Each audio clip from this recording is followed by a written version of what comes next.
और इस वक्त की बड़ी खबर आपको बता दें, बड़ी खबर यह आ रही है कि सचिन गांगुली और लक्ष्मण सलाहकार समिति में, बीसीसीआई के सलाहकार। अब इस रोल का क्या मतलब है, यहां पर राहुल द्रविड़ का नाम क्यों नहीं है, और इन तीनों का इस समिति में आने से क्या मतलब निकाला जा सकता है, सीधे जानते हैं। विक्रांत गुप्ता हमारे साथ हैं। विक्रांत, बताएं पूरा मामला।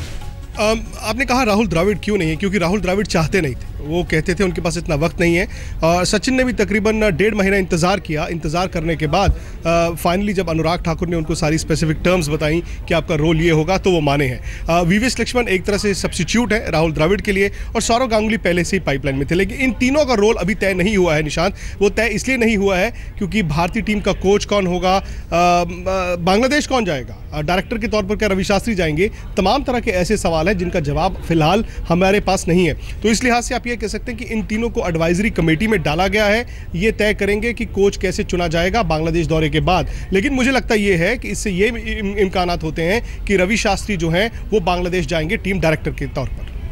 नहीं, मैं आपसे एक चीज समझना चाहूंगा, ये जो तीनों को एक रोल असाइन किया गया है सलाहकार समिति, ये सलाहकार समिति क्या करती है, क्या होता है इनका रोल, किस तरीके से ये लोग आगे बढ़ते हैं, और क्या ये माना जाए कि धीरे धीरे step by step team India में एक बड़ा रोल निभाने की कगार पर हैं ये तीनों खिलाड़ी?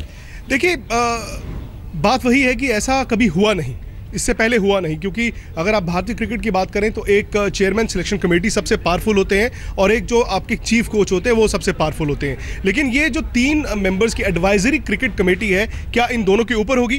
क्या कोच इनको रिपोर्ट करेगा, क्या चेयरमैन सिलेक्शन कमेटी इनको रिपोर्ट करेगी? ये बीसीसीआई और इन तीनों के बीच तय होगा। फिलहाल ये तीनों नाम आए हैं। इन तीनों ने भी बीसीसीआई से पूछा था कि हमारा रोल क्या होगा, हमारा दायरा क्या होगा, हमारी पावर्स क्या होंगी। क्या ये ऑर्नामेंटल एक वैल्यू तो नहीं है कि चलिए आपका नाम है, आप 3 महीने में एक मीटिंग कर लें, डोमेस्टिक क्रिकेट को कैसे इंप्रूव करना है, या फिर हम भारतीय क्रिकेट चलाएंगे।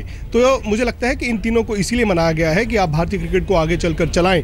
लेकिन देखना ये होगा, जैसे मैंने कहा, जैसे इंग्लैंड में होता है, इंग्लैंड में एक डायरेक्टर क्रिकेट होता है जो कोच, चेयरमैन सिलेक्शन कमेटी और कप्तान तीनों से ऊपर होता है। तो देखना यह है कि ये जो 3 हैं, इनमें से एक तो तीनों को क्या क्या रोल मिलता है, क्या ये रोटेशनल रोल है या फिर तीनों का अलग रोल? समझना चाह रहा हूं विक्रांत, क्योंकि बड़ी मजे की बात यह है कि एक मार्गदर्शक मंडल बीजेपी में भी बना हुआ है, तो अगर उससे कंपेयर किया जाए तो मतलब ये मार्गदर्शन मंडल तो है लेकिन कोई बैठक नहीं हुई। देखिए, सचिन तेंदुलकर जैसा शख्स कभी भी अपना नाम ऑर्नामेंटल नहीं देगा।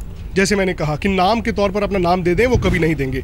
सौरव गांगुली तो कोच बनना चाहते थे। सौरव गांगुली को क्रिकेट चलाने का एक तरह से आप कहें कि शौक भी था, वो चाहते थे कि कोच बने। लेकिन एक टेक्निकल हिच है, और वो ये है कि वो CAB cricket association of Bengal के पदाधिकारी हैं, तो वहाँ पर उनको छोड़ना पड़ेगा, और वहाँ पर शायद उनको छोड़ना नहीं चाहते, इसलिए वो आपको कोच के तौर पर नहीं नजर आएंगे। तो ऐसा नहीं है कि ये तीनों जो हैं इनको चाहिए था चलो ठीक है हम चाय बिस्किट ले लिया करेंगे, 3 महीने में एक मीटिंग कर लेंगे। नहीं, सचिन ने अगर 1.5 महीना लगाया है हाँ करने में, तो तभी किया होगा जब ये एडवाइजरी कमेटी सिर्फ एडवाइजरी कमेटी नहीं होगी, ये क्रिकेट कमेटी होगी।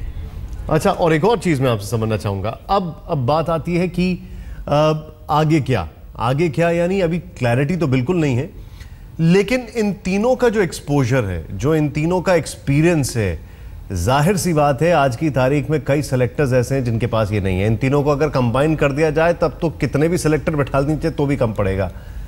तो ये भी बैलेंस ऑफ पावर भी करना का यहां पर एक जरूरत पड़ेगी, और जगमोहन डालमिया का एक बहुत बड़ा रोल होगा।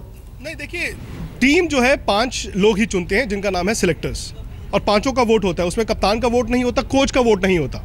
तो इसलिए मैंने कहा कि नई चीज़ है भारतीय क्रिकेट में। अगर ये 3 मेंबर्स की क्रिकेट कमेटी जो है इसको चेयरमैन सिलेक्शन कमेटी रिपोर्ट करते हैं, तो इसका मतलब ये नहीं होगा कि इनकी सिलेक्शन में से होगी।